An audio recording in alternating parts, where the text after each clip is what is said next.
Apa maksud beliau sehingga menggantikan nama tin dengan ara? Apakah menghapuskan nama tin itu gitu loh? Iya. Ini yang harus kamu bongkar.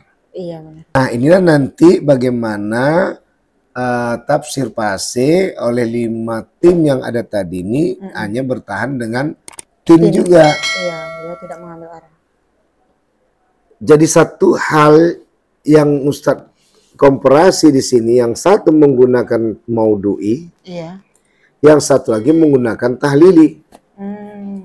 Tahlili itulah tafsir fase. Iya. Tidak mau beliau tadi merubah-rubah. Yang satu maudhu'i. Iya. Makanya tadi bisa terjawab dengan 4 hal yang Ustadz kemukakan tadi. Iya. Ya. Iya, Ustaz. Ini ide Ustadz, ini Iya, gagasan Ustadz. Bagus sekali. Dan ini nanti akan Ustadz jadikan Ustadz sebagai pembimbing satu. Iya.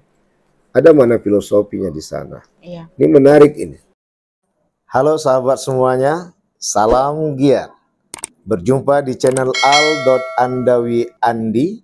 Jangan lupa klik tombol subscribe dan nyalakan loncengnya ya. Terima kasih. Assalamualaikum warahmatullahi wabarakatuh. Salam giat. Berjumpa kembali bersama channel al.andawi.andi. Kali ini kita kedatangan tamu udah expired. tamu hampir expired. Sudah semester 8 teman-teman YouTube sekalian. Hampir saya umurnya tinggal berapa bulan lagi. Yaitu Mutia Ananda. Orang Langsa nih, orang Langsa. Ya. Kali ini kita akan membahas proposal yang sudah dibuat, tinggal nanti lagi dalam pemeriksaan, baru setelah diperbaiki baru akan dilakukan pendaftaran untuk maju ke seminar proposal. Baik, jadi teman-teman sekalian, tapi sebelumnya jangan lupa subscribe ya, al.andawi.andi di subscribe.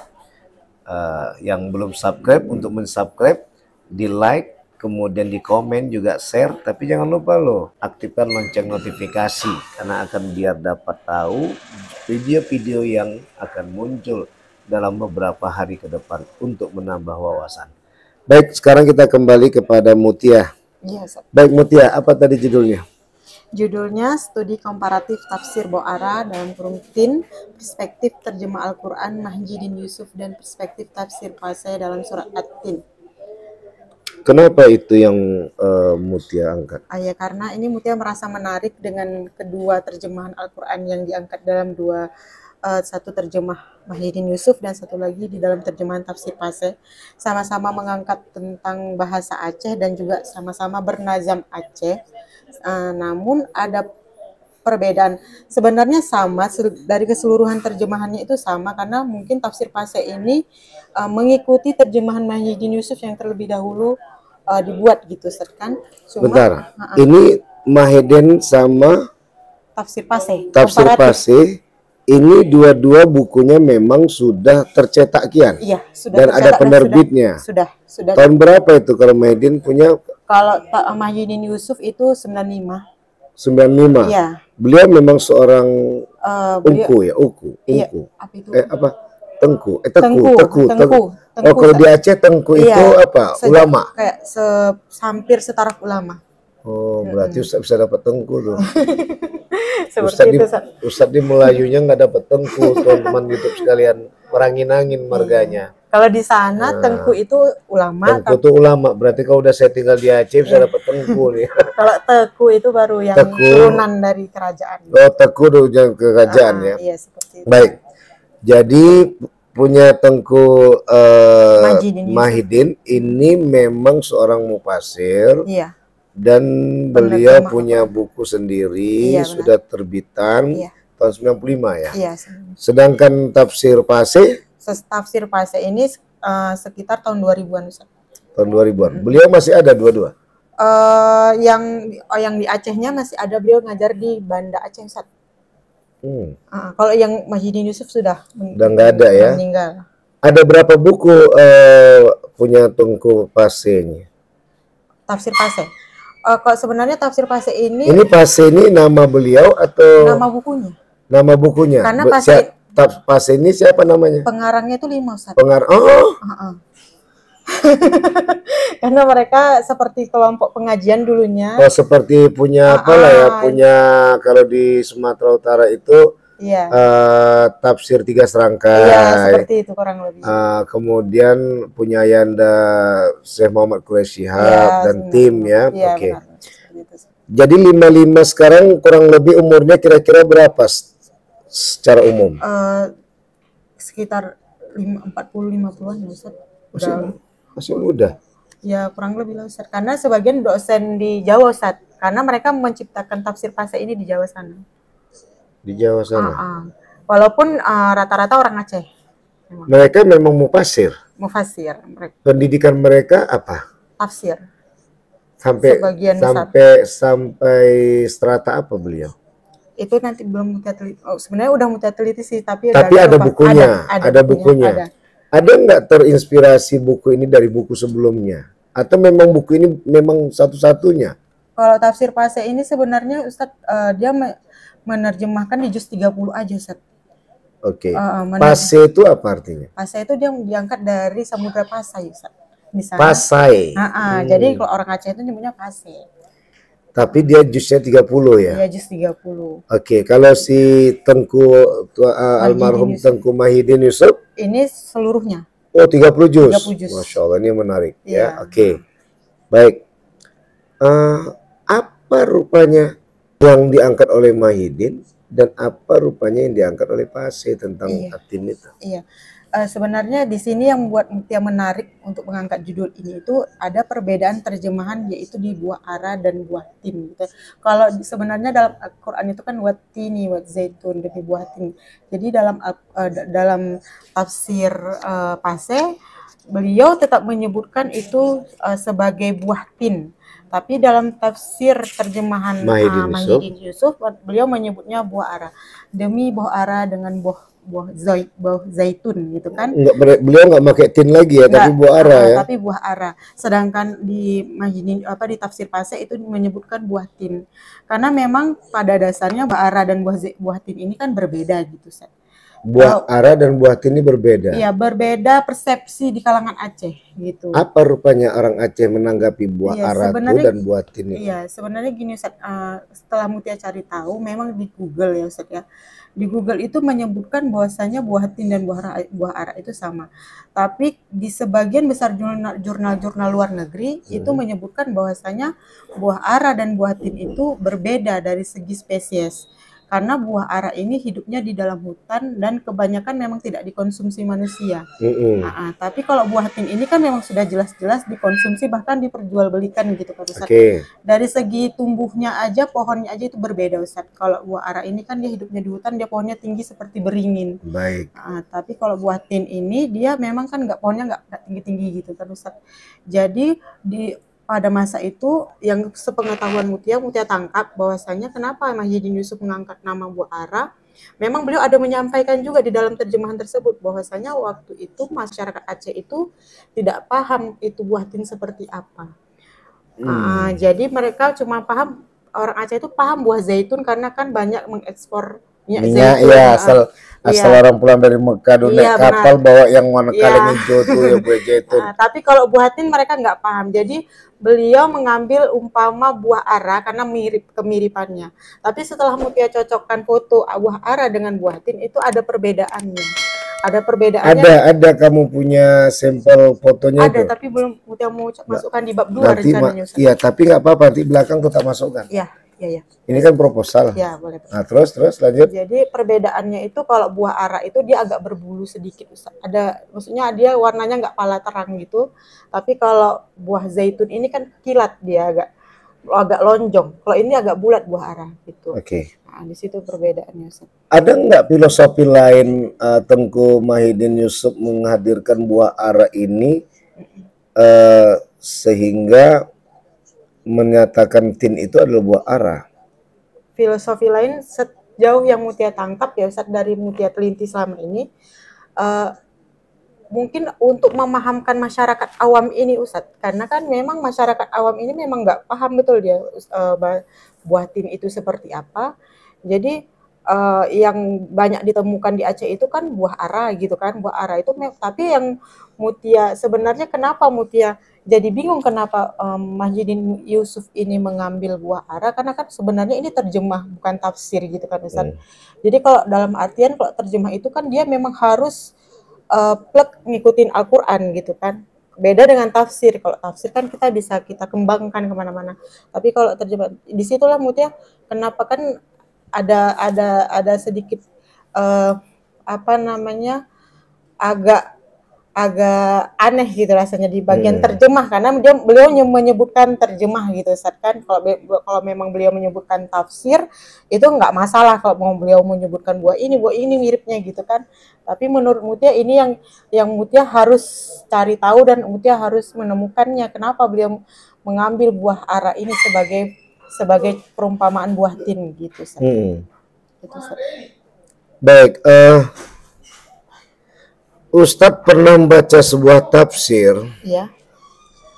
Itu buah tin dan buah zaitun itu berada di Timur Tengah. Iya. Mengapa ini menarik ini? Artinya bahwa kok bisa almarhum Tengku Mahyidin Yusuf memberadakan buah tin itu ada di Aceh gitu loh. Apakah ada hubungannya dengan Serambi Mekah? Kan beliau berada di tahun 90-an. Bisa bilang bisa. Maksudnya kalau buah tin ini kan asalnya kan dari Timur Tengah. Jadi maksudnya apakah beliau pada masa yang beliau keluarkan terjemahan ini Ustaz, masyarakat Aceh itu tidak tahu buah tin Ustaz. Berarti memang belum ada Ustaz di Aceh. Yang adanya buah ara. Iyalah, kan dia pakai buah ara. Iya, buah ara diumpamakan. Kenapa nggak dijelaskan oleh Mahyidin Yusuf? Tengku Mahyidin Yusuf bahwasanya buah tin itu tidak ada di sini tapi ada di Timur Tengah. Taruh tepatnya di Yaman kalau tak salah Ustadz itu. Iya. Ya kan? Tinggal jelaskan aja bahwasanya dia khasiatnya ini, ini. Ya. Iya. Ini yang menarik. Iya, itulah sebenarnya yang ingin Mutia teliti itu di bagian situ, Ustaz. Baik, jadi masuk Ustaz gini. Buah tin ini kan asalnya dari Timur Tengah. Dan dia mempunyai sejarah itu. Iya. Ketika dikupas dalam Al-Quran dan ilmu pengetahuan sains di semester 3 kemarin. Waktu kalian masih kuliah. Ya, itu dibahas bahwa buah tin ini dan buah zaitun.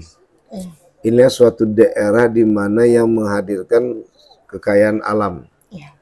Nah, kenapa ini yang Ustadz ingin kamu nanti cari telusuri oleh bukunya tafsir Tengku Mahyidin Yusuf.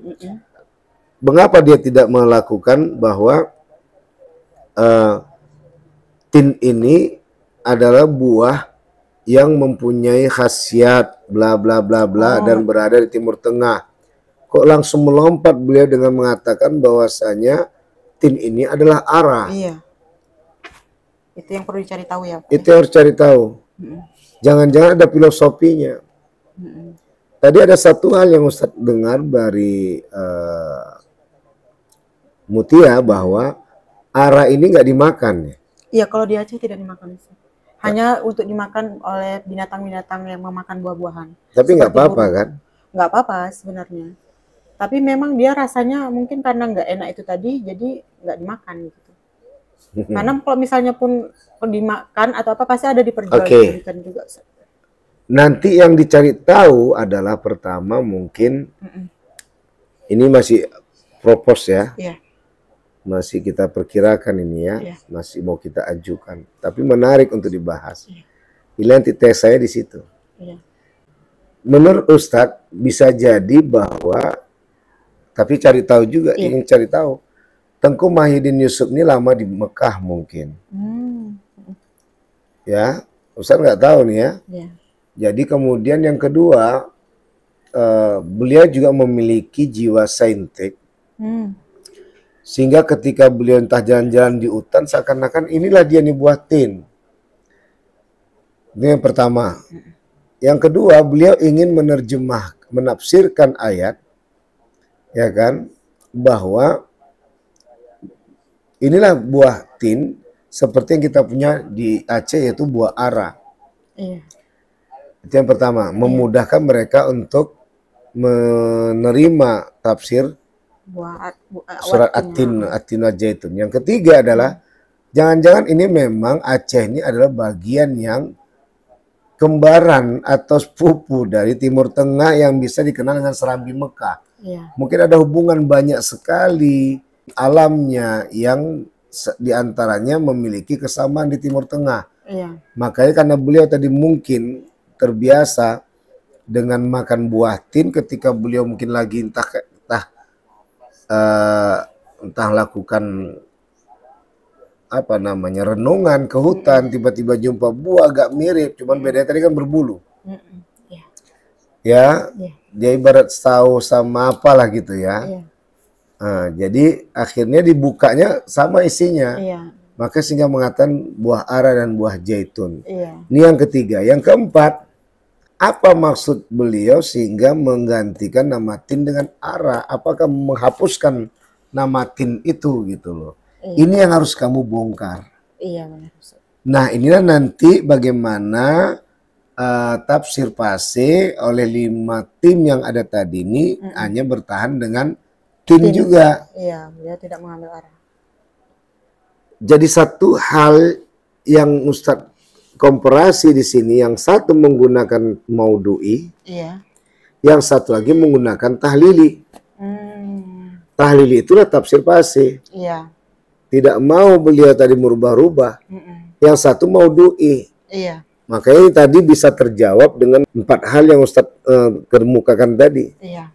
Ya. Iya, Ustaz. Ini ide Ustadz, ini Iya, gagasan Ustadz. Bagus sekali, Ustaz. Dan ini nanti akan Ustadz jadikan Ustadz sebagai pembimbing satu. Iya.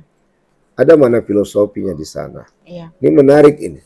Iya. Ya, maka di situ nanti kita katakan memang ada hubungannya enggak dengan Serambi Mekah. Iya. Jangan-jangan zaitun itu nanti pun juga ada di Padang, kan gitu istilahnya. Iya. Kan di kawasan-kawasan yang dikenal dengan datangnya Islam di Nusantara. Iya. Gitu ya. Iya benar. Itu yang paling terpenting yang harus Mutia cari tahu. Baik, yang lain? Dari sisi yang lain, Ustaz, ini kan apa namanya? Mutia nanti ini kan masalahnya kan Mutia ngambil metodologi, Ustaz. Apa cocok gitu? Maksudnya mau nanya konsul sama Ustaz. Mutia ngambil metodologi dari kedua terjemahan ini, gitu kan? Kemudian di sinilah di apa namanya baru Mutia masuk ke perspektif dari kedua terjemah ini tentang penjabarannya itu, Ustaz. Rencana Mutia kan Ustaz di bab 2 dan di bab 2-nya itu Mutia memasukkan khusus metodologinya, Ustaz. Bab 2 atau bab 3 lah, Ustaz gitu. Sebenarnya kita fokus kepada tafsir ayat. Ya. Iya. Bagaimana tafsir At-Tin, apa ini judulnya tadi? Iya, tafsir Boh Ara. Boh Ara namanya. Iya, buah ara. Kalau saja buah itu Perspektif Muhyiddin Yusuf Tengku dan At-Tin, perspektif tafsir Pase, itu aja. Iya. Nggak usah yang lain. Sedangkan yang metodologi-metodologi itu nanti seiringan dengan menjawab itu. Berarti ini diganti ya, Ustaz ya? Iya, ini nggak usah kita banyak-banyak lagi gitu. Iya, berarti kita fokus di ayat. Nanti yang bab 2 itu nanti fokus kepada kepada kupasan kajian landasan teori. Iya. Yang dirujukkan tin itu apa? Iya. Ya kan nggak ada zaitun sini, tapi Nggak ada, tin. cuman tin aja. Apa tin dalam bahasa KBBI-nya? Iya. Apa bahasa tin dalam bahasa Timur Tengahnya, dan apa bahasa tin dalam kajian medisnya. Iya, sains ya. Iya, sains. Kenapa? Karena nanti akan dikembalikan kepada manfaat. Iya. Dan darurah. Iya, benar-benar. Nah, makanya nanti di situ menjadi teman-teman YouTube sekalian, ketika kita membahas dari pertama adalah KBBI, agar ini jadi sumbangsih untuk di kalangan Nusantara. Yang kedua adalah apa yang dimaksud dengan tin yang dipahami oleh kalangan Timur Tengah, di mana beradanya tin itu. Yang ketiga adalah baru medis atau sains. Ya, bagaimana saya memahami tin itu. Tentu kalau udah begitu pasti ada kemanfaatannya. Nah, kemanfaatan ini nanti akan dibongkar berikutnya nanti di bab 4. Kalau bab 3 itu nanti sosok si Atengku Mahidin Yusuf dengan sosok tafsir Pasir. Maka dijelaskan oleh 5 tim tadi. Sebenarnya yang 5 tim tadi ini tak layak untuk diangkat, tapi karena mereka berhasil menghadirkan temuan berupa buku terbitan dan mereka punya semangat dengan Samudra Pasainya, maka Pasai itu yang diangkat dengan mengembalikan yang sederhana dengan juz 30-nya. Nah, itu nanti akan dibahas di dalam bab 3. Sedangkan di bab 4 itu nanti diawali dengan pandangan mufasir tentang atin selain dari Tengku Mahidin Yusuf dengan Tengku Tafsir Pasir, Tengku yang 5 tim tadi. Jadi diawali dengan bab 4 tadi pandangan mufasir tentang atin. Berawal dari tahlililah Ibnu Katsir. Kita ambil Nusantara Buya Hamka. Ambil lagi nanti yang lain jalan lain. Baru masuk mengarah kepada Maudu'i. Masuk tadi kepada Ayanda Quraisy Shihab. Atau masuk tafsir yang lainnya, ya kan, sampai nanti dibantu dengan tafsir Isyari mungkin, baru masuklah nanti kepada kupasan intinya arah buka kurung tin perspektif. Baik, sekarang kita masuk kepada kaji pokok tadi. Nah, prediksi Ustadz, jangan-jangan ada hal yang mau disampaikan oleh almarhum Tengku Mahyudin Yusuf bahwa beliau menempatkan buah ara, ya kan? Karena mungkin beliau adalah yang pernah belajar di Mekah, itu harus cari tahu. Dan mungkin beliau sangat menyukai buah tin. Dan beliau tahu bahwa buah tin itu menyegarkan badan beliau, sehingga beliau seorang domisili Aceh, Nusantara, yang berada di Mekah, beliau merasakan seperti orang Arab karena merasakan khasiat dari ini prediksi Ustaz. Sehingga ketika beliau pulang, ya kan, hingga beliau waktu mungkin melakukan renungan pergi ke tengah hutan, jumpa buah yang sama, tapi ini kok berbulu. Sedangkan buah tin tak berbulu. Maka Ustaz katakan geografis. Bisa jadi karena kesuburan alam Aceh, bumi Nusantara, itu kadar rindangnya pepohonan, air garam yang juga berbaur dengan tawar, sehingga menyuburkan pertanahan dan tidak mengganggu terjadinya penyiraman cahaya matahari, sehingga subur tadi buah tadi pun akhirnya berbulu sedikit. Sedangkan di Timur Tengah itu padang pasir yang panas, tapi dengan karunia dan kebesaran Allah, sama tadi yang juga karunia kebesaran Allah, menyesuaikan geografisnya. Nah, akhirnya nggak tumbuh bulu itu, cuman di dalam Allah lindungi. Ini karena kesuburan bumi Aceh tadi tumbuh bulu. Nah, tapi ketika dibuka oleh Tengku Mahidin Yusuf, rasanya nggak ada beda. Bentuknya sama di dalamnya. Kemudian khasiatnya beliau rasakan seperti aku berada di Timur Tengah. Tuh, satu. Maka beliau berani mengganti buah ara wa jaitun. Bahaya loh ini.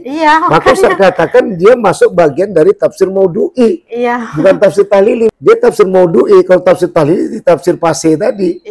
Kenapa? Mereka di Samudra Pasai. Langsung memang mereka menampung orang Arab. Kan gitu. Cuman nggak ada disalahkan, nanti tugas kamu itu mencari. Itu yang pertama. Yang kedua adalah yang menarik tadi Mutia sampaikan, orang Aceh tak suka makan buah ara. Nggak tahu entah Aceh mana yang nggak makan buah ara, karena Mutia yang ngomong tadi bahwasanya buah ara itu dimakan oleh binatang.